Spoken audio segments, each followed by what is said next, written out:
கூடிய அழகான கண்ணனுடைய பால லீலைகள்.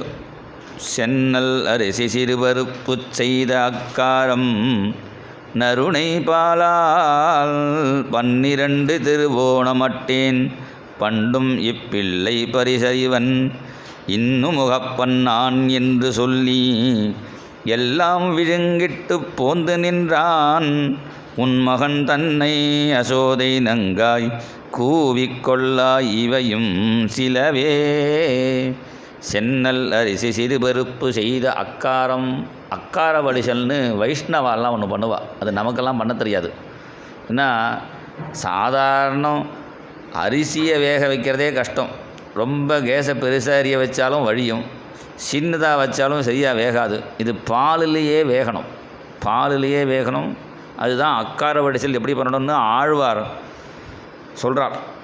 அது என்னெல்லாம் பண்ணணுங்கிறது லிஸ்ட்டு வேறொரு பாசுரத்தில் சொல்கிறார். அது பாலிலேயே வேகணும்.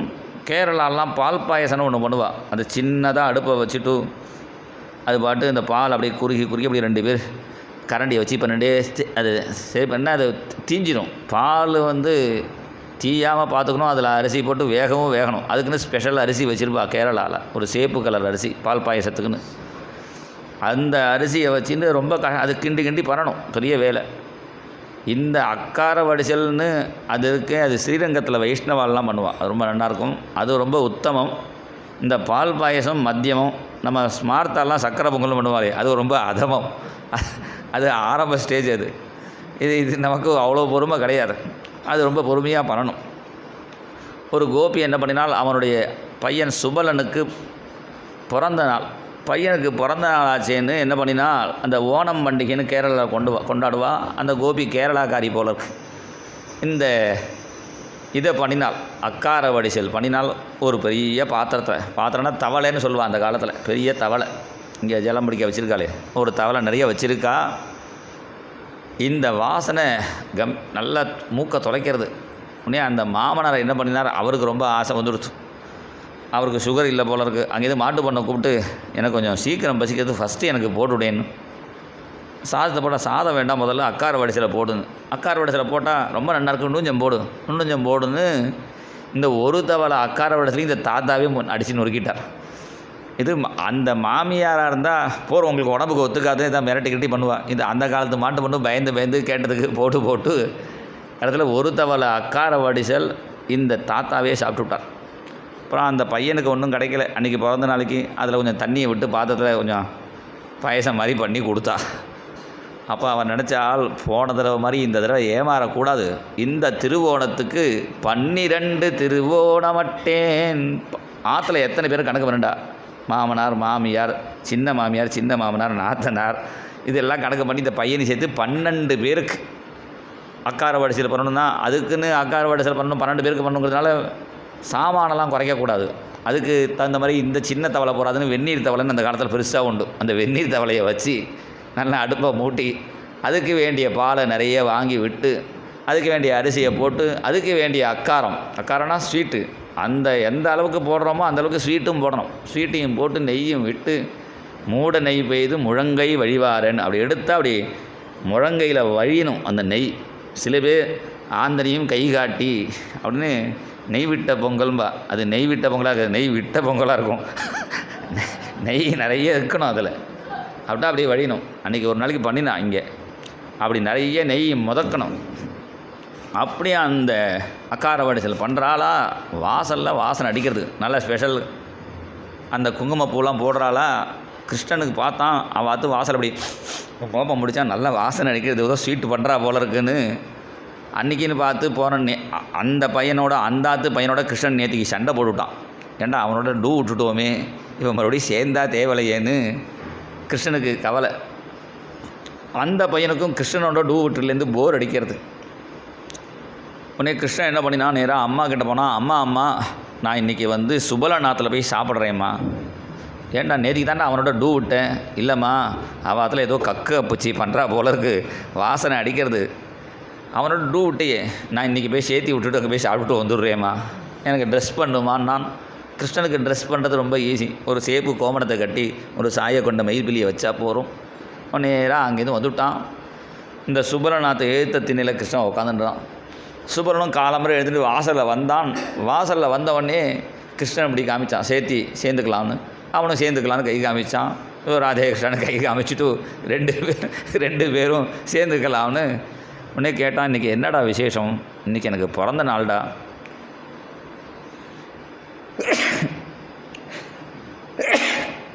என்ன பண்ணுறாடா? அப்பிச்சி பண்ணுறாடா, கக்கு அப்பிச்சி பண்ணுறா. நானும் உங்கள் ஆற்றுல சாப்பிடட்டுமாடா? இப்போ தான் கேட்குறான், முன்னாடியே வாங்கின்னு வந்துட்டான் அம்மாட்ட பர்மிஷன், சாப்பிட்லான்டா. எல்லாம் வந்துவிட்டான். 10 மணி ஆகிடுத்து.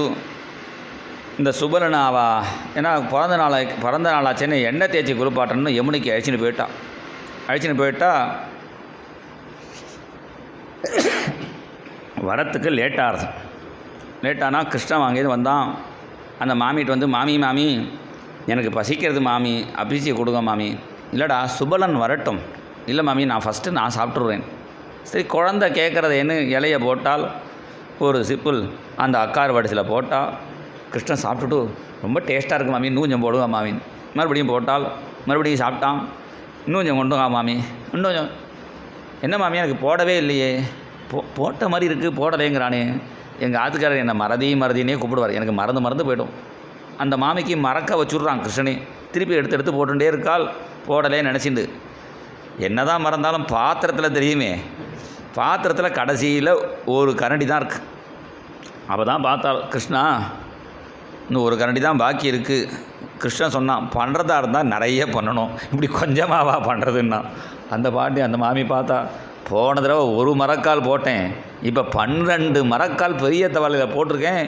இந்த கிருஷ்ணன் ஒண்டியாகவே சாப்பிட்டுட்டு என்ன சொல்கிறான்னா, இன்னும் முகப்பன் நான் என்று சொல்லி எல்லாம் விழுங்கிட்டு போந்து நின்றான். பண்ணுறதா இருந்தால் நிறைய பண்ணணும், இப்படியா கொஞ்சமாக பண்ணுறது? எனக்கு இன்னும் சாப்பிட்றதுக்கு இடம் இருக்குது, நீங்கள் இல்லைங்கிறீங்களே, அதனால் எழுந்துக்கிறேன். அந்த மாமி பார்த்தால், எங்கள் தாத்தாவே தேவலை, எங்கள் மாமனார் ஒரு தவளை தான் சாப்பிட்டாரு, இவன் 12 மரக்கால் உள்ளதையும் சாப்பிட்டுட்டு அங்கேருந்து நேராக யசோதை கிட்ட வந்தால், யசோதை நான் எங்கள் ஆற்றுல விருந்து கொடுத்துட்டேன், ஒரேதே இஷ்டத்துக்கு சாப்பிட்ருக்கான், நீ மருந்து கொடுத்து கொஞ்சம் கண்ணனை கவனிச்சுக்கோமா, உன் மகனை கூவிக்கொள்ளாய். அப்படி ஸ்வீட்டுன்னா ரொம்ப கிருஷ்ணனுக்கு ரொம்ப பிடிக்கும்.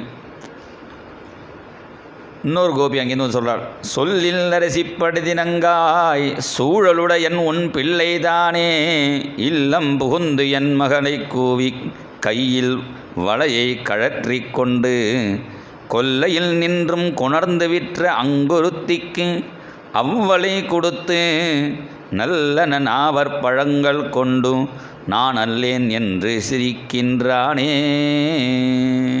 யசோதையை திட்டுறார். சொல்லில் அரிசி, நல்லா பேசும்போது நல்லா சொல்லல, அரசி மாதிரி என் பையன் ரொம்ப நல்லவன், ஒரு நல்ல வம்புக்கு போக மாட்டான், ரொம்ப நல்லவன் சொல்கிறையே, உன் பையனுக்கு ரொம்ப கள்ளத்தனம் ஜாஸ்தியாக இருக்குது, சூழலுடையன் உன் பிள்ளைதானே.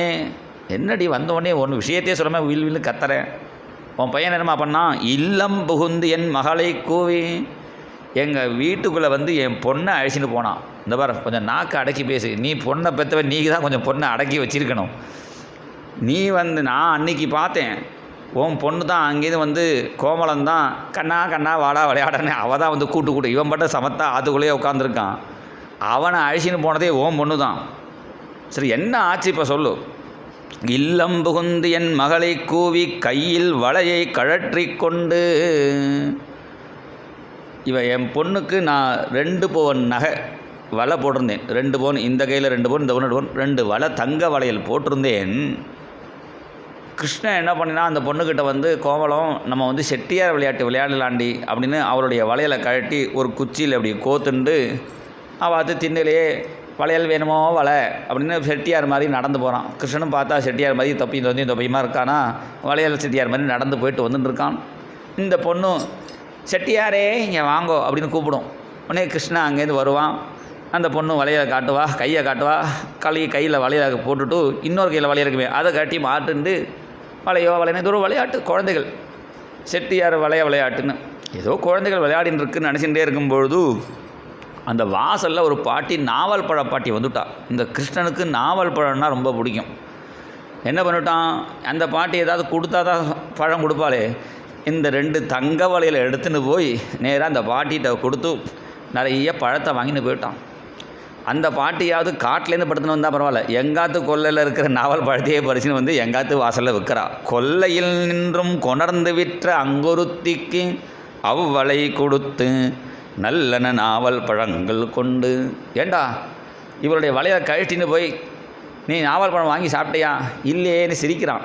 இது சிரிக்கும்பொழுதே இவன் நாவல் பழம் சாப்பிட்ருக்கான்னு தெரியுது. நாவல் பழம் சாப்பிட்டா அந்த வாயில் அந்த நீல கலரில் பூவாக இருக்குமே, அது நான் அல்லேன்னு நான் இல்லைங்கும்பொழுதே அவன் தின்னுருக்கான்னு தெரியாது. உடனே யசோதை சொன்னான், இதுக்காக ஏன் இவ்வளோ கத்துறேன்? 2 4 பவுன் வலை உனக்கு போயிடுத்து, அவ்வளோதானே. நான் கண்ணனோட வலையில் என்கிட்ட இருக்குது, அவனுக்கு 4 பவுனில் பண்ணின வலை, 4 8 பவுன் வலை இருக்குது, அதை தரேன்னு அதை வாங்கி அவள் பொண்ணுக்கு கொடுத்தாலாம். அவளுக்கு சந்தோஷம் தாங்களே, கண்ணன் போட்டு வலை எனக்கு கிடச்சிதேன்னு. அந்த மாமிக்கு அதை விட சந்தோஷம், 4 பவுனுக்கு 8 பவுனாக கிடச்சிதேன்னு அவளும் சந்தோஷமாக போனாள். இப்படி கண்ணனுடைய லீலைகளை இந்த கோபிகைகள்லாம் விதவிதமான லீலைகள் வந்து சொல்கிறார்கள். இருந்தாலும் கண்ணன் ரொம்ப ரொம்ப விஷமம் பண்ணுறானே, அவனுக்கு கொஞ்சம் நல்ல புத்தி வரணுமேனு சாண்டில்யர்கிட்ட போய் கேட்டால் யசோதை, என் குழந்தைக்கு நல்ல புத்தி வரத்துக்கு என்ன பண்ணணும்னு. புத்தி நன்னா வளரணும்னா பிள்ளையார் பூஜை பண்ணணும். அதனால தான் பிள்ளையாருக்கு இந்த பெருசாக இங்கே இருக்க என்னடான்னா அது புத்தியினுடைய தத்துவம். அதனால தான் நமக்கு பிள்ளையார் பிரார்த்தனை பண்ணும்போது சுக்லாம்பதனம் விஷ்ணு இப்படி தலையில் ஏன் குட்டிக்கிறோம்னா, இங்கே தான் அமிர்த கலசம் இருக்குது, இப்படி குட்டின்றா புத்தி ஜாஸ்தியாகும். மினிமம் 5 தடவை சுக்லாம்பரதனம் விஷ்ணு சசிவர்ணம் சதுர்புஜம் பிரசன்னவதனம் தியாயத்துன்னு. அதுமாதிரி பிள்ளையாருக்கு தோப்புக்கரணம் போடுறது எதுக்குடான்னா அந்த புத்தி ஜாஸ்தி ஆகிறதுக்கு தான். இன்றைக்கி அமெரிக்காக்கார மொனாகசி இப்போ தான் கண்டுபிடிச்சிருக்கா, அதுக்கு தான் சூப்பர் பிரெயின் யோகான்னு பேர் வச்சுருக்கா. இப்போ அதுக்கு நம்ம ஊரில் அந்த காலத்திலே சொல்லுவா, எதாவது தப்பு பண்ணினா 10 தோப்புக்கரணம் போடுறாம்பா. ஏன்னா புத்தி இல்லாதானே தப்பு பண்ணால் 4 தோப்புக்கரணம் போட்டால் புத்தி வரும், அப்போ நல்லவனா புத்தி வந்துடும்ங்கிறதுக்காக தோப்புக்கரணம் போட சொல்லுவா ஸ்கூலெலாம். இப்போ என்னடா குனியறதே கஷ்டமாக இருக்குது. அதுவும் கேரளா தோப்புக்கரணம் ரொம்ப கஷ்டம். நம்ம ஊர்லேயே இப்படி காதை பிடிச்சின்னு இப்படி காலை மடக்கினா போகிறோம். அந்த கேரளாக்கார தோப்புக்கரணம் இந்த முட்டி வந்து பூமியில் இடணும், பூமியில் படணும், அப்படி தோப்புக்கரணம் போடுவா. அது மாதிரி தோப்புக்கரணம் போட்டால் தொப்பையும் வராது, ஒன்றும் வராது, ரொம்ப ஆரோக்கியமாக இருக்கும் உடம்பு. அதனால் பிள்ளையாரை பூஜை பண்ணுனால் இந்த சாண்டில்ய மகரிஷி அது முக்கியமாக சங்கடகர சதுர்த்தி அன்றைக்கி ரொம்ப விசேஷம். அன்றைக்கி பிள்ளையாருக்கு குழக்கட்டை நைவேத்தியம் பண்ணுனா உனக்கு சங்கடங்கள்லாம் நீங்கிடும் நாள். அந்த கர்கர் சொன்னார்னு இவ குழக்கட்டை பண்ணுறாள் யசோதை. கிருஷ்ணன் அம்மா ஏதோ புதுசாக பண்ணால் குழந்தை பார்க்கும், என்னமோ அண்ணா ஏதோ அம்மா ஏதோ பண்ணிட்டு இருக்காளே, இது என்னம்மா பண்ணுற? குழக்கட்டை பண்ணுறேன்டா. யாருக்கு? பிள்ளையாருக்கு. எதுக்கு? இன்றைக்கி சங்கடகர சதுர்த்தி, இன்றைக்கி குழக்கட்டை நைவேத்தியம் பண்ணால் சங்கடம்லாம் தீர்ந்துடும். கிருஷ்ணன் கேட்டான், உனக்கு என்னம்மா சங்கடம்? நீ பிறக்கிறதுக்கு முன்னாடி ஒரு சங்கடமும் இல்லை, நீ பிறந்த பிறகு தான் உனக்கு நல்ல புத்தி வரணுமே தான் குழக்கட்டை பண்ணுறேன்னால். எனக்கு தெரியாமா, நீ பொறுமையாக இரு, பிள்ளையாருக்கு நைவேத்தியம் பண்ணிட்டு தரேன்னால் ஒரு பிள்ளையார் ஃபோட்டோவை வச்சுட்டு கையில் பூவை வச்சுட்டு கஜானனம் பூதகணாதிசேவிதம் கபித்த ஜம்பு பலசார பக்ஷிதம் உமாசுதம் சோக விநாசகாரணம் நமாமி விக்னேஸ்வர பாதவங்கஜம்னு கண்ணை மூடி தியாயாமி ஆவாகயாமின்னு சொல்லணுமே. கண்ணை மூடி தியாயாமின்னு தியானம் பண்ணிட்டு இருக்காள். கிருஷ்ணன் பார்த்தான், இது ரொம்ப நேரம் ஆகும் போல இருக்குது பூஜை முடியறதுக்கு. கிருஷ்ணன் பார்த்தான், அம்மா பாரு கண்ணை மூடின்னு இருக்கட்டும்னு கரெக்டாக சத்தம் போடாமல் அந்த குழக்கட்டை டப்பா மூடியை திறந்தான். எப்போ வேணுமோ அப்போ 4 கை வந்துடும் கிருஷ்ணனுக்கு. டப்புன்னு இந்த கையில் 4 இந்த கையில் 4 4 குழக்கட்டையை எடுத்துட்டான். டப்பா மூடிட்டு போயிட்டான். யசோதை கண்ணை முடிந்து தியாயாமி ஆவாகயாமி ஆசனம் சமர்ப்பியாமி பாத்தியம் சமர்ப்பியாமிலாம் பண்ணி சுமுகாய நமஹா ஏகதந்தாய நமஹான்னு அர்ச்சனை பண்ணி தூபமாக கிராபயாமி தூபம் தீபம் காமிச்சிட்டு டப்பாவை திறந்தா குழக்கட்டையை காணும். கிருஷ்ணா குழக்கட்டை எங்கடா? இல்லைம்மா பிள்ளையாரே தின்னுருப்பாருமா.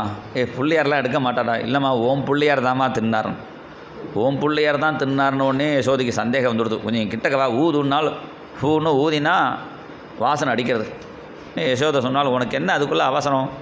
நான் நைவேத்தியம் பண்ணுறதுக்குள்ளே இங்கே வா அப்படின்னு அவன் கையை 2 கட்டி போட்டால், திருப்பி பூர்ணம் பாக்கி வச்சுருந்தால் அதை வச்சு திருப்பி குழக்கட்டையை பண்ணிட்டு மறுபடியும் பிள்ளையார் ஃபோட்டோ வச்சுருந்து கண்ணை முடிந்து பிரார்த்தனை பண்ண ஆரம்பித்தால், முதகராத்த மோதகம் சதா விமுக்தி சாதகம். கிருஷ்ணன் பார்த்தான், போன தடவையாவது சின்ன ஸ்லோகமாக இருந்தது, இது பெரிய ஸ்லோகமாக இருக்குது, எப்போ பூஜை முடியும் தெரியாது போல இருக்கே அப்படின்னு அந்த பிள்ளையாரை பார்த்தான். அந்த ஃபோட்டோவில் இருக்கிற பிள்ளையார் பிரத்யட்சம் ஆகிட்டார். நீ கவலைப்படாதுன்னு கிருஷ்ணனை பார்த்து அந்த கிருஷ்ணனை தும்பிக்கினால் தூக்கி தன் மடியில் உட்காத்தி வச்சுட்டார். குழக்கட்டை டப்பாவை சத்தம் போடாமல் பிள்ளையாரே திறந்து ஒவ்வொரு கொழக்கட்டையாக கிருஷ்ணனுக்கு ஊட்டுறார். அவரும் 2 சாப்பிட்றார். இந்த கதையை மகாராஷ்டிராவில் ஏகநாதர் சொல்கிறார். ஆனால் இது மாதிரி கோவில் எங்கே இருக்குடான்னா கேரளாவில் இருக்குது. கோட்டயம் பக்கத்தில் மல்லியூர்னு, அங்கே சங்கரன் நம்பூதிரின்னு ஒரு மகான்.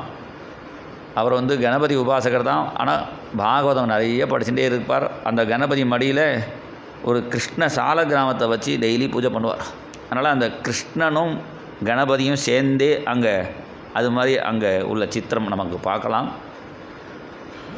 அந்த கிருஷ்ணனை மடியில் வச்சுட்டு பிள்ளையாரே கொழக்கட்டைலாம் ஊட்டினார். கிருஷ்ணன் சாப்பிட்டுட்டு இறங்கி போயிட்டான். கடைசியில் எதுக்கு கொழக்கட்டை நைவேத்தியம் பண்ணினான்னா, கிருஷ்ணனுக்கு நல்ல புத்தி வரணுமேனு கொழக்கட்டை பண்ண போக இந்த கிருஷ்ணனோடு சேர்ந்து பிள்ளையாரும் கெட்டு போயிட்டார். 2 பேருமா சேர்ந்து காலி பண்ணிவிட்டா. பிள்ளையாரை ஃபோட்டோவை ஆகிட்டார். யசோதா கண்ணை முடிந்தே தியாயாமி ஆவாயாமி ஆசன சமர்ப்பயாமின்னு சுமுகாயி நமகா அர்ச்சனையெல்லாம் பண்ணி கண்ணை டப்பாவை திறந்து பார்த்தா கொழக்கட்டையை காணும்.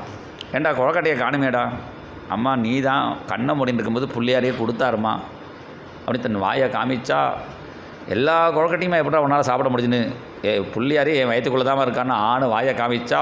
கிருஷ்ணன் வாயிலேயே 108 பிள்ளையாரை காமிச்சானா. உடனே யசோதா ஆச்சரியப்பட்டாள்னு. இப்படி ஒரு லீலை. இப்படி கண்ணன் இந்த பால் தயிர் வெண்ணெய்க்கு ஏன் இவ்வளோ அடிச்சிக்கிறான்னா, அது கவ்யம். அதில் முக்கியமாக அந்த வெண்ணெய் தான். அந்த வெண்ணெய் மாதிரி யாருடைய மனசு இருக்கோ அதை எடுத்துக்கிறான் தான் இதனுடைய தாத்பரியம்.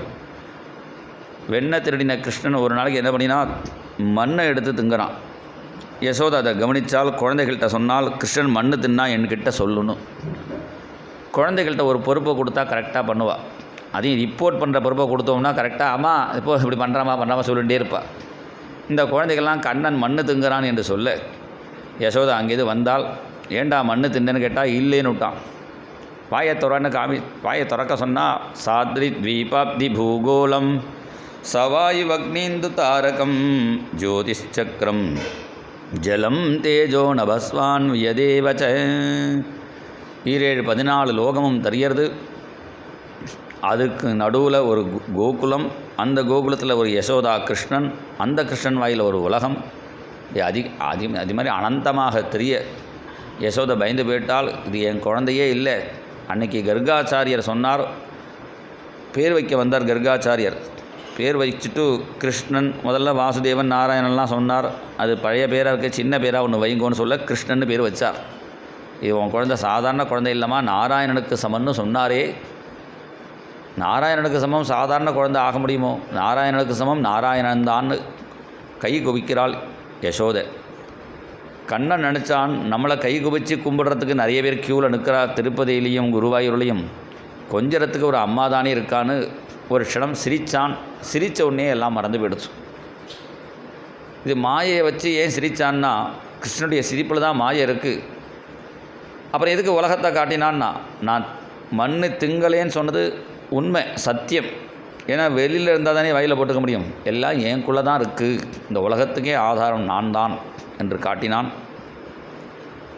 உடனே பரீட்சித்து கேட்குறான், இந்த யசோதைக்கு என்ன பாக்கியம், கண்ணனே குழந்தையாக பிறந்து அவருடைய பாலை குடிக்கிறான்னா அந்த யசோதை என்ன புண்ணியம் பண்ணினாள் என்று கேட்க, நீ அவருடைய பூர்வ ஜென்ம கதையை சொல்கிறார். துரோணோ வசூனாம் பிரவரஹா தரையா சக பாரியஜா. 8 வசுக்களில் துரோணன்னு ஒரு வசு தன்னுடைய மனைவி தரா என்பவளோட பிரம்மாவை குறித்து தபஸ் பண்ணினார். உடனே பிரம்மா என்ன வரம் வேணும்னு கேட்டார். பகவானே குழந்தையாக வேணும்னு வரம் கேட்டார்.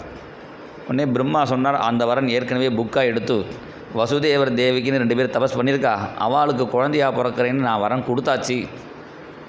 உடனே இவர் கேட்டால், தரையும் இந்த துரோணனும் அவள் பகவான் குழந்தையாக பிறக்கணும் தானே வரம் கேட்டார்.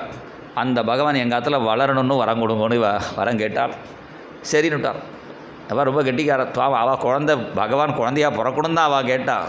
இங்கே என்னடான்னா, அந்த குழந்தையோட இந்த பால லீலைகளை பார்க்கணுமே, அதுக்கு பாக்கியம் இந்த யசோதா. துரோணனம் பண்ணின தபஸுன்னு அவளுடைய பூர்வ ஜென்ம தபஸை பற்றி இங்கே சுக்கர் சொல்கிறார். அப்புறம் இன்னொரு நாளைக்கு யசோதை தயிர் கடையிறாள். தயிர் கடையும் பொழுதே கண்ணனுடைய பாட்டை பாடிண்டே தயிர் கடையிறாள்.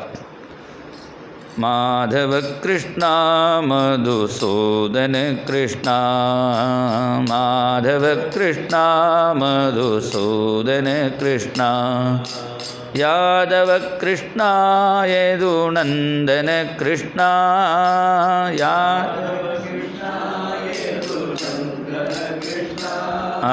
மாதவ கிருஷ்ணா மதுசூதன கிருஷ்ணா மாதவ கிருஷ்ணா மதுசூதன கிருஷ்ணா ஜெய ராதே ஜெய ராதே ஜெய ராதே ராதே ராதே ஜெய ராதே ஜெய ராதே ஜெய ராதே ராதே ராதே ஜெய ராதே ராதே ராதே ராதே ராதே ராதே ராதே ஜெய ராதே ராதே ராதே ராதே ராதே மாதவ கிருஷ்ணா மதுசூதன கிருஷ்ணா மாதவ கிருஷ்ணா மதுசூதன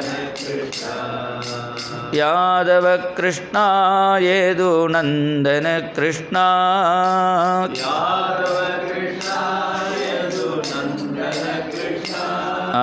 மாதவ கிருஷ்ணா மதுசூதன கிருஷ்ணா மாதவ கிருஷ்ணா மதுசூதன கிருஷ்ணா மனமோகன கிருஷ்ணா மனமோகன ராதா மனமோகன கிருஷ்ணா ராதா மனமோகன கோதா மனமோகன கிருஷ்ணா கோதா மனமோகன மீரா மனமோகன கிருஷ்ணா மீரா மனமோகன மேரா மனமோகன கிருஷ்ணா மேரா மனமோகன கிருஷ்ணா.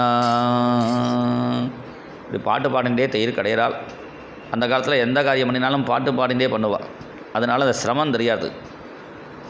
அந்த காலத்தில் நாற்று நடறது அந்த மாதிரி அந்த வயல்வெளியில் வேலை பண்ணினாலும் பாட்டு பாடிண்டே பண்ணுவாள். அது மாதிரி ஓடம் ஓட்டுறவாலும் ஏலேலோ ஐலசா பாட்டு பாடிண்டே ஓட்டுவாள். அந்த சிரமம் தெரியாமல் இருக்கும். அது மாதிரி அரிசி நெல் குத்தும்பொழுதும் அவள் ஒரு பாட்டு பாடுவாள். இது மாதிரி இங்கே யசோதை தயிர் கடையும் பொழுதே கண்ணனை பற்றி பாடுறாள். அப்படி பாடிண்டே இருக்கும்பொழுதே கண்ணன் எழுந்து வந்தான். அம்மாட்ட அந்த மத்தை பிடிச்சி நிறுத்தினான். ஏன்னா தயிர் கடையிறத நிறுத்தணுன்னா என்ன பண்ணணும்னா கையை பிடிச்சாலோ கயிறை பிடிச்சாலோ அம்மா கடைஞ்சிட்டே இருப்பாள். மத்து சுற்றினா தானே தயிர் கடையும். அதனால் மத்தை பிடிச்சினுட்டான். மத்தையும் பிடிச்சான் கயிறையும் பிடிச்சினுட்டான் அம்மாவுடைய அந்த தயிர் கடையை நிறுத்துறதுக்கு.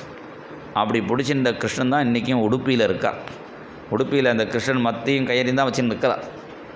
இப்படி பிடிச்சி அது ஏன் அப்படி நிற்கிறாருன்னா இந்த ருக்மிணி கேட்டாள், உங்கள் சின்ன வயசு ரூபத்தை பார்க்கணுமேனு. நமக்கெல்லாம் இன்றைக்கி ஃபோட்டோ இருக்குது. அன்றைக்கி பகவானுக்கு ஃபோட்டோலாம் இல்லாத காலம். அதனால் என்ன பண்ணினார், தன்னுடைய இந்த உடுப்பியில் எப்படி கிருஷ்ணன் இருக்கானோ அதே மாதிரி அம்மாவோட அந்த மத்தையும் கயிறையும் பிடிச்சி நிற்கிற ரூபத்தில் தரிசனம் கொடுத்தான். யசோதை சின்ன வயசுலேயும் நீ ரொம்ப அழகாக, சில பேர் சின்ன வயசில் அழகாக இருப்பா, கொஞ்சம் வயசான போனால் அழகு குறைஞ்சிடும். சில பேர் வயசான பிறகு கொஞ்சம் நன்னா அழகாக இருப்பா, சின்ன வயசில் கொஞ்சம் மோசமாக இருப்பா. இந்த கிருஷ்ணன் சின்ன வயசுலேயும் அழகாக இருக்கான், வயசான பிறகும் அழகாக இருக்கான். உடனே யசோதை அந்த ருக்மிணி சொன்னால், இந்த சின்ன வயசு ரூபம் அழகாக தான் இருக்குது, அதுக்கு இப்படியே இருந்துட்டேன்னா அப்புறம் எனக்கு சரியாக வராது, எனக்கு ஒரு அர்ச்சாவதாரமாக ஆகணும்னு பிரார்த்தனை பண்ண பகவான் விக்கிரக ரூபமாக தரிசனம் கொடுத்தான். அதை அப்படியே விக்கிரகமாக ஆயிட்டான். அதாவது ருக்மிணி தான் பூஜை பண்ணிட்டு இருந்தார். ருக்மிணியை பூஜை பண்ணும்பொழுது தான் கடைசியில் இந்த துவாரகையில் சமுத்திரம் மூங்கும்பொழுது இந்த கிருஷ்ணன் கோபி தாலாப்னு அந்த கோபி கட்டிக்குள்ளே மறைஞ்சு விட்டான். அப்புறம் மத்வாச்சாரியருக்காக உடுப்பி வள்ளியும் வந்துவிட்டான். ஏன்னா வியாபாரத்துக்கு போனவாள்லாம் கப்பலை அட்ஜஸ்ட் பண்ணுறதுக்காக என்ன பண்ணினா ஒரு கோபி கட்டியை தூக்கி வச்சா. கோபி கட்டி கல்லாக தான் இருக்கும் இன்றைக்கும் அந்த ஊரில். அவளுக்கு கிருஷ்ணன் இருக்கான்னு தெரியாது. அவள் பாரம் அட்ஜஸ்ட் பண்ணுறதுக்கு கப்பலுக்கு எடுத்து வச்சா. அது உடுப்பி கிட்ட சமுத்திர தீரத்தில் வரும்பொழுது ஒரே புயல் காற்று அடிக்கிறது. உடனே அவளுக்கு இவ்வளோ கஷ்டப்பட்டு சம்பாதிச்சு வந்தோம், இந்த புயல் காற்றுல கப்பல் முழுகிடுத்துனா ஒன்றுமே இல்லாமல் ஆகிடுமேனு இப்படி வா. அப்படி கரையில் பார்த்தா கரை பக்கத்தில் இருக்குது, ஆனால் காற்று பெருசாக அடிக்கிறது. அங்கே மத்வாச்சாரியர் நின்றுருக்கார். யாரோ சுவாமிகள் நிற்கிறார், காவி வேட்டி தெரியறத பார்த்துட்டு உடனே அவள் அங்கேருந்தே பிரார்த்தனை பண்ணினா, எங்கள் கப்பலை காப்பாற்றி கொடுத்தேன்னா இதில் உள்ள சாமான்லாம் உங்களுக்கு தரோம்னு. மகான்கள்கிட்ட டைரெக்டாக பேச வேண்டாம், மனசில் நினச்சா போகிறோம். எங்கள் குருநாதர்கிட்டே நேராக யாரும் ஒன்றும் சொல்ல வேண்டாம். அவள் வந்து நின்னாலே எதுக்கு வந்திருக்கான்னு இவரே அதுக்கு பதில் சொல்லுவார். உடனே மத்வாச்சாரியர் வாயு பகவானுடைய அவதாரமாக இருக்கிறதுனால வாயோ ஓ சுக்ரோ ஆயாமித்தேன்னு ஏதோ வாயு மந்திரத்தை ஒன்று சொன்னார். உடனே என்ன இடத்துல இந்த புயல் நின்றுடுச்சு, கரைக்கு வந்துடுத்து கப்பல். உடனே அவள் வந்து இந்த மத்வாச்சாரியரை பார்த்து, உங்களுக்கு என்ன வேணுமோ எடுத்துக்கோங்க கப்பலில். இப்படி சுற்றி வந்து பார்த்தார். அவருக்கு இந்த கோபி கட்டி பாகவதாளுக்கு கோபி கட்டி தானே பிடிக்கும். அந்த கோபி கட்டியை பார்த்தோடனே கேசவா நாராயணான்னு பாட்டு பாட ஆரம்பித்தார். பாட்டு பாடி முடித்தார். அதை சுற்றி பிரதட்சணம் பண்ணி டப்புன்னு அந்த கல் வெடித்தது. அந்த கோபி கட்டி கல் வெடிக்கிறதுனே எல்லோரும் பார்க்குறா. அதுலேருந்து அந்த மத்தோட கிருஷ்ணன் தரிசனம் கொடுத்தான். அவர் சொன்னார், இது போல் எனக்கு இந்த கிருஷ்ணனை எடுத்துக்கிறேன்னு உடுப்பியில் அதை பிரதிஷ்டை பண்ணினார். அப்படி கிருஷ்ணன் அந்த மத்தை பிடிச்சிருந்து அந்த யசோதை தயிர் கடையிறதை நிறுத்தினான். நிறுத்திட்டு என்ன பண்ணினான், அம்மாட்ட வந்து எனக்கு மடியில் போட்டுக்கோன்னா. ஆனால் குழந்தைகளுக்கு அம்மா மடியில் படுத்துக்கணும், கீழே இறக்கி விட்டால் கூட வீல்னு கத்தும். ஏன்னா அது அம்மா மடியை சுகம் கண்டுதா தூக்கிகிட்டே இருக்கணும், இல்லை மடியில் போட்டுக்கணும் கத்தும். இந்த கதை சொல்லும்போதே ஒவ்வொரு பக்தர்களுடைய கதை ஞாபகம் வருது. நேற்றுக்கு சொன்னேன், ஸ்ரீநாத்ஜின்னு ராஜஸ்தானில் இருக்கார். அந்த ஸ்ரீநாத்ஜிக்கு டெய்லி ஒரு பெட்டு போட்டு தான் அந்த சுவாமி ரூம்லேருந்து அந்த படுத்துக்கிற ரூமுக்கு அழைச்சிட்டு போவா. நல்ல பெட்டு போட்டிருந்தா. ஒரு நாளைக்கு என்னாச்சு, மழை பெய்ய ஆரம்பிச்சிட்டு. நடுவில் கொஞ்சம் கேப் இருக்கும், வெளிச்சம் இருக்கும். அந்த மேனேஜர் என்ன பண்ணினார், இது மழையில் பெட்டை போட்டால் நனைஞ்சு போயிடுமேன்னு அவர் என்ன பண்ணார், பெட்டை போடாமையே அவர் டோலோத்சவம் பாட சொல்லிவிட்டார். கிருஷ்ணன் காலம்புரை எழுந்து வந்து அந்த வல்லபாச்சாரியர்கிட்ட போய் அடலாம், ஏண்டா கிருஷ்ணா கண்ணு முழுக்க சேப்பாக இருக்கே, ஏன் தூங்கலையான்னு. இல்லை, ஏன் என்னாச்சு, இந்த மேனேஜர் மாமா தான் மழையாக இருக்குது பெட்டு போட வேண்டாம்னு விட்டார், அதனால் எனக்கு பெட்டு போடலை, வழியெல்லாம் ஈரமாக இருக்குது, ஆயா இருக்குது, நான் போய் நடக்க வேண்டான்னு நான் தூங்கவே இல்லை. உடனே இந்த மேனேஜரை கூப்பிட்டா, ஓய் உமக்கு பெட்டு வேணும்னா என்கிட்ட கேட்க வேண்டியதானே, பெட்டு நனைஞ்சி போய்டும் நினச்சிட்டு கிருஷ்ணனை தூங்க விடாமல் வந்துட்டே டெய்லி ஒரு பெட்டு தயார் பண்ணி கொடுக்கணும்னு சொன்ன உடனே அவள் சிஷ்யால் நிறைய பேருக்கா டெய்லி ஒரு பெட்டு கொடுத்துட்டா. உடனே எல்லா பெட்டும் ஒரு நாளைக்கு என்ன பண்ணார், இவரே பெட்டை போட்டார். கிருஷ்ணா படுத்துக்கோ, இந்த வழியாக பெட்டில் படுத்துக்கோணும். இந்த பெட்டு வேண்டாம், இந்த கலர் நன்னாவே ரொம்ப சேஃபாக இருக்குது, காளியம்மன் மாதிரி. சரி அது வேண்டாம். மஞ்சள் கலர், இது மஞ்சள் மசக்க மாரியம்மன் மாதிரி இருக்குது, அதுவும் வேண்டாம் போ. ப்ளூ கலர் வேணுமா, இது ரொம்ப நன்னா தான் இருக்குன்னா அதுவும் வேண்டாம் போகணும். ஒவ்வொரு பெட்டியாக தூக்கி போடுறான், படுத்துக்கவே மாட்டேங்கிறான்.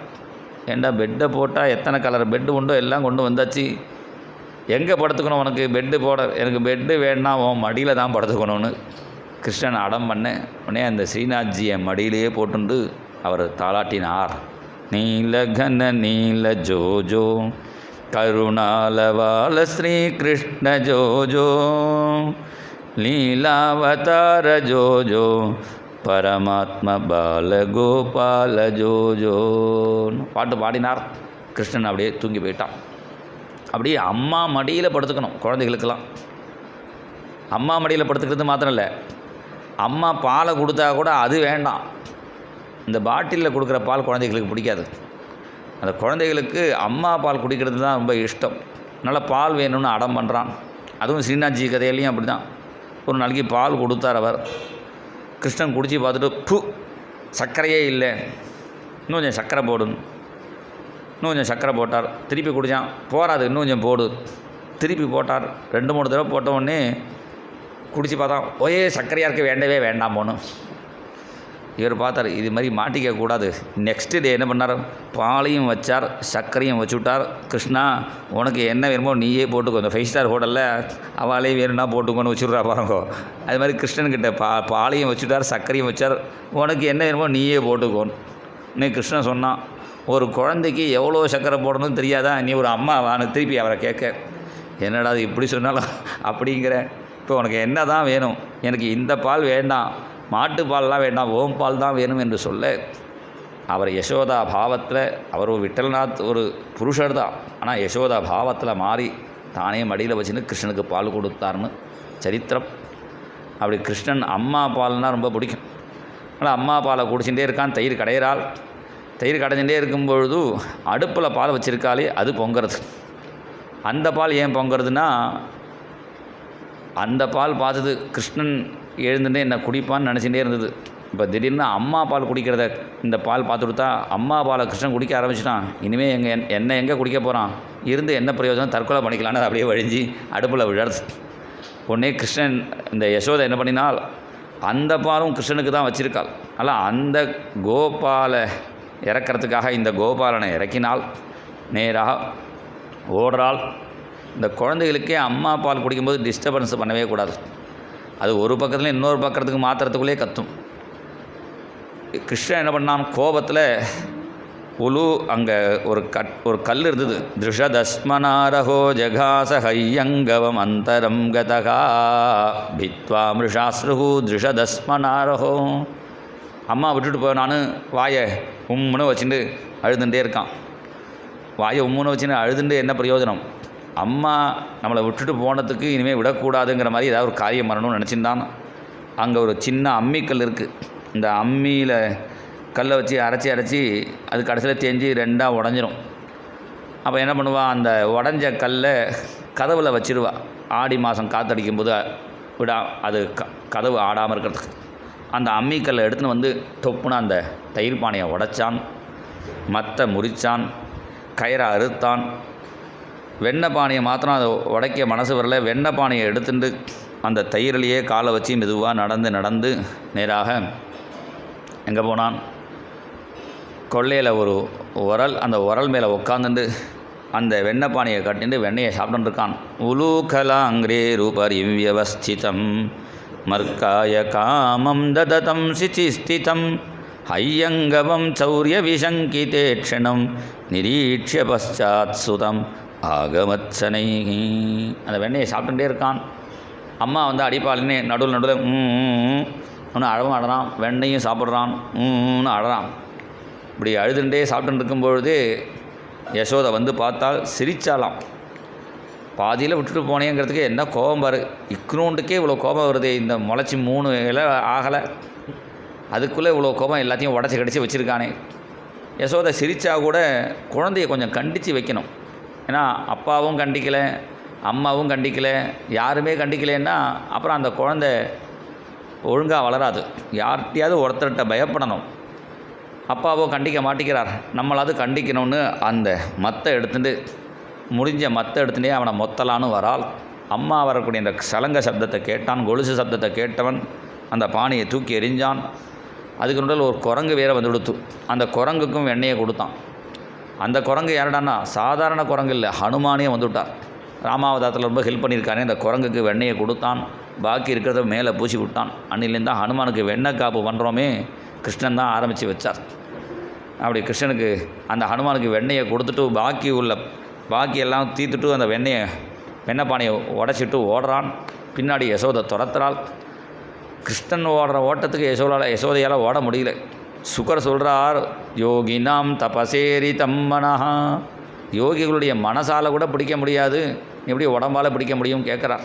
ஏன்னா மனசு தான் ரொம்ப ஃபாஸ்ட்டாக போகும். இப்போ இங்கே இருந்துட்டு அசோக் நகர்லேருந்து அமெரிக்கா போகணுன்னா அமெரிக்கா போயிடும். இந்த மனசு அமெரிக்கா போகிறதுக்கு பாஸ்போர்ட் விசாலாம் ஒன்றும் வேண்டாம், டகான்னு போயிட்டு வந்துடும்.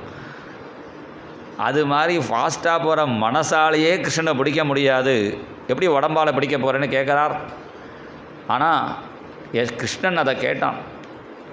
யோகிகளுடைய மனசுக்கு கிடைக்கலன்னா பெருமை, அம்மாவுக்கு கிடைக்கலன்னா பெருமையாகாதுன்னு அம்மாட்ட வந்து அம்மா என்னை பிடிமான்னு கிட்டக்க வந்து கையை காமிச்சான். இன்னும் யசோதை கண்ணனை பிடிச்சால். அடிக்கலாம் பார்த்தா அடிக்க மனசு வரலை, கட்டலாம் பார்த்தா கயிறு இல்லை. கட்ட கயர் இல்லையே உன்னை அடிக்க மனம் வரலையே, கட்டின உரலோடு என் செல்லமே ஓடிவாடா, வாடா கண்ணா வாடா ஓடிவாடா முத்தம் தாடா, பரமாட்டேன் என்று நீயும் சொல்லலாமோ என் துரையே. அவனை கட்டலான்னு பார்த்தா கட்டுறதுக்கு கயிறு இல்லை, அடிக்கிறதுக்கும் மனசு வரலை. இப்படி பார்த்துட்டு இருக்கும்போதே பாக்கி கோபிகைலாம் கயிறை கொண்டு கொடுத்தார்கள். அந்த உரல்லையே கண்ணனை வச்சு கற்றாள். உரல்னால் என்னடானா இந்த உரலுங்கிறது நம்ம மனசு தான். நம்ம மனசாகிய உரலில் பக்தியாகிய கயிறால் கட்டணும். இவ கட்டும்பொழுது 2 அங்குலம் கயிறு கம்மியாகிறதாம். எது 2 அங்குலம்னா ஞானம் வைராக்கியம். ஞானமும் கர்மமும்.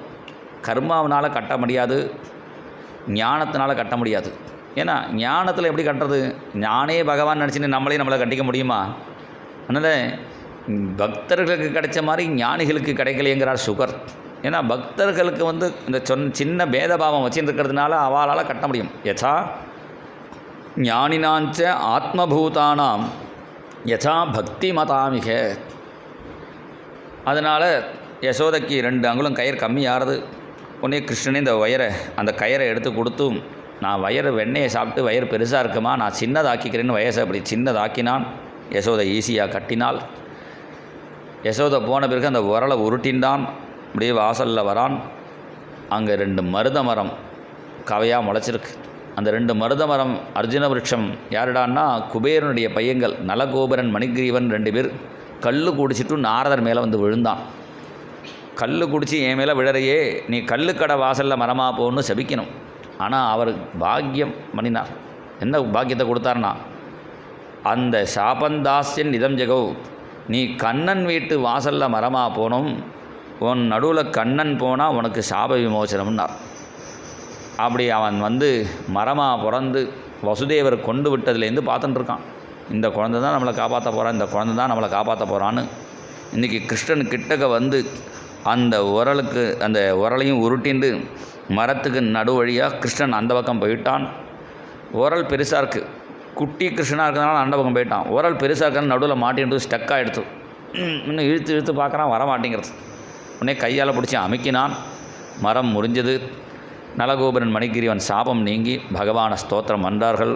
வாணி குணானு கதனே ஸ்ரவணோ கதாயாம் ஹஸ்தௌ ச கர்மசு மனஸ்தவ பாதயோர்ணஹ ஸ்மிருத்யாம் சிரஸ்தவ நிவாச ஜகத் பிரணாமே திருஷ்டிஸ் சதாம் தரிசனேஸ்து பவத்தனூனாம் வாணி குணானு கதனே.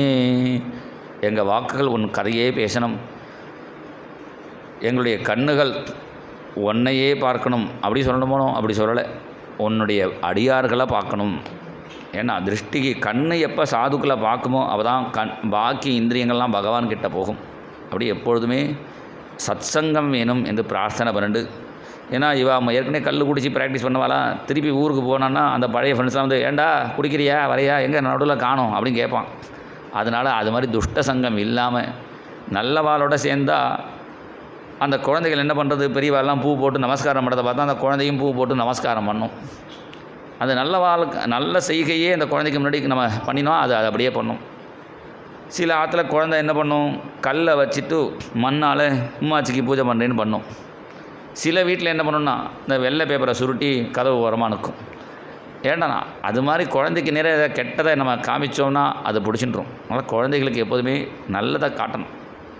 அது கவனிக்காமல் விட்டுட்டார். ஏன்னா குபேரன் என்ன பண்ணினார், அடிக்கடி கைலாசத்துக்கு சிவனுக்கு கைங்கரியம் போயிட்டு பையங்களை கவனிக்காமல் போயிட்டார். நம்ம பூஜை பண்ணுறது முக்கியம் இல்லை, குழந்தைகளையும் அப்பப்போ கவனிச்சிக்கணும் ஒழுங்காக இருக்காளான்னு. அது விட்டு போயிடுத்து கடைசியில் நாரதர் தான் திருத்தி விட்டார். அதனால் திருப்பி எங்களுக்கு போனால் துஷ்ட சங்கம் இல்லாமல் சத் சங்கம் வேணும் என்று பிரார்த்தனை பண்ணிட்டு கிளம்பினார்கள். இதுலேருந்து என்ன தெரியுதுன்னா, பகவானை பார்த்துட்டு இருந்தால் பகவானை பார்த்துட்டு இங்கேயே இருக்கணும்னு சொல்ல வேண்டாமோ, நாங்கள் நாரதரை பார்க்க போகிறோன்னுட்டான். ஏன்னா பகவானை பார்க்குறத விட பாகவதால் பார்க்குறது சிறந்தது. ஏன்னா பகவானே எப்படி இவளுக்கு மோட்சம் கொடுத்தான்னா, தானே இந்த மரத்தை முறிக்கலை, அந்த உரலை வச்சுதான் மரத்தை முறிக்கிறான். ஏண்டாண்ணா அந்த உரல்ங்கிறது என்னன்னா கிருஷ்ணன் பின்னாடியே வருது. கிருஷ்ணன் பின்னாடியே போகிறது உரல். ஏண்டனா பகவான் பின்னாடி யார் போவா, பாகவதால் தான் போவா. பகவான் கூட டைரெக்டாக மோட்சம் கொடுக்கல, தன் அணுகனான தன் பின்னாடி வரக்கூடிய இந்த பாகவத ரூபத்தில் இருக்கிற உரலால் மோட்சம் கொடுத்ததுனாலேயே பாகவதாளுடைய பெருமையை தெரிஞ்சுண்டு இந்த நலகோபுர மணிகிரிவன் கிளம்பி போனார்கள். இந்த டயத்திலாம் பகவானுக்கு தாமோதரன் என்று பேர் ஏற்பட்டது. தாமம்னா கயர், உதரம்னா வயர். அந்த கயர் வயத்தில் அடையாளமாக பதிஞ்சிடுச்சு. நந்தகோபர் கேட்டார், ஏண்டி கண்ணன் இப்படி இறுக்கி கட்டினேன்னு கேட்டார். யசோதை சொன்னால், நான் டைட்டாக கட்டலை, நான் லூஸாக தான் கட்டினேன். இவன் தான் மரத்துக்கு நடுவில் போய் இழுத்து இழுத்து அந்த அடையாளத்தை வச்சுன்னுட்டான். ஏன் வச்சுட்டான்னா, அம்மாவை மறக்கவே கூடாது, எப்போதும் சில குழந்தைகள் சொல்லுவா, எங்கள் அம்மா சின்ன வயசில் சூடு போட்டா பாருங்கோ அப்படின்னு காமிப்பா. அது மாதிரி அந்த அம்மாவை மறக்காமல் இருக்கிறதுக்காக கிருஷ்ணனே தானே ஒரு அடையாளம் வயத்துக்கு நடுவில் ஒன்று வச்சுன்னுட்டான். அதனால தான் கிருஷ்ணனுக்கு தாமோதரன் பேர் ஏற்பட்டது. இந்த தாமோதரனை யார் பக்தி பண்ணுறாலோ அவர் உயர்ந்த நிலையில் அவள் இருப்பாள். தாமோதர தாசனாக யார் இருக்கானோ அவன் உயர்ந்த நிலையை அடைவான். அதுக்கு என்ன பிரமாணம்னா, தாமோதரனான கிருஷ்ணன் எப்படி உரலை கட்டி இழுத்தானோ அது மாதிரி நம்ம பிரதான மந்திரி இருக்காரே நரேந்திர தாமோதர தாஸ்ன்னு அவருக்கு பேர். நரேந்திர மோடி இல்லை, தாமோதர தாஸ்னு பேர். தாமோதர தாசனாக இருக்கிறதுனால என்ன ஆச்சுன்னா, உரலை இல்லை உலகத்தையே கட்டி இழுக்கிறார் அவர். அந்த அளவுக்கு ஒரு பெருமையாக ஏன் ஆனார்னா, அந்த நரேந்திர தாமோதர தாசனாக இருக்கார். தாமோதர தாசனாக இருந்தால் அவன் பெருமையாக இருப்பான் என்று தாமோதர லீலை. யசோதை கட்டி போட்டால் நந்தகோபுரம் வந்து அவிழ்த்து விட்டார்னு இந்த தாமோதர லீலையோடு இன்றைக்கி நிறுத்திப்போம். மேலே நாளைக்கு பிருந்தாவன லீலை, அதுக்கப்புறம் ருக்மிணி கல்யாணம்லாம் நம்ம ராஜு பாகவதர் என் கூடவே நாங்கள் 2 பேரும் சேர்ந்தே 8 வருஷம் குளித்தலைங்கிற ஊரில் வேதம் படித்தோம். 8 வருஷம் வேதம் படிச்சுட்டு வேத பாராயணத்துக்காக தபோவனம் ஞானானந்த சுவாமிகள் போனோம். அங்கே அண்ணா சப்தாகத்துக்கு வருவாள். அப்போ எங்கள் 2 பேரையும் பார்த்துட்டு அவரை என்னை பார்த்துட்டு சொன்னார், உன்னை பார்த்தா முரளி மாதிரி இருக்குது. அவனை நாகராஜனை பார்த்துட்டு உன்னை பார்த்தா ஸ்ரீகாந்த் மாதிரி இருக்குது. என்னுடைய பழைய சிஷ்யால் ஞாபகம் வருது. நான் மறுபடியும் பாடசாலை ஆரம்பிக்கிறதா இருக்கேன், நீங்கள் வரையலான்னு கேட்டார். நாங்கள் அப்போ படிச்சுருந்தோம், வேதம் கிரமம் படிச்சுருந்தோம். படிச்சுட்டு வரோம், பரீட்சை கொடுத்துட்டு வரோம்னு எங்கள் வாத்தியாரும் கூட இருந்தார் சொன்னார். அதன் பிறகு அண்ணாட்ட வந்து பரனூர் பாடசாலையில் மறுபடியும் 6 வருஷம் பாகவதம் ராமாயணம் எல்லாம் அண்ணாவோட பிரதான சிஷ்யர் ஸ்ரீகாந்த சர்மானு அவரை சொல்லி கொடுத்து, அதுக்கப்புறம் மேல் படிப்பெல்லாம் அண்ணாவே எங்களுக்கு சொல்லி கொடுத்து சேர்ந்தே படிச்சுவா. ஆனால் அவர் கொஞ்சம் லைன் கொஞ்சம் இப்படி மாறி போயிட்டார், இதுலேயும் இருக்கார். அப்படி அவர் வந்து நாளைக்கு 2 நாளைக்கு பாராயணம் உபன்யாசம்லாம் பண்ணுவார். கோபிகா ஜீவனஸ்மரணம் கோவிந்தா. ஜெய் போல் சத்குரு மகாராஜ் கி ஜெய். ஹரே ராம ராம ராம ஹரே ஹரே, ஹரே கிருஷ்ண கிருஷ்ண கிருஷ்ண ஹரே ஹரே,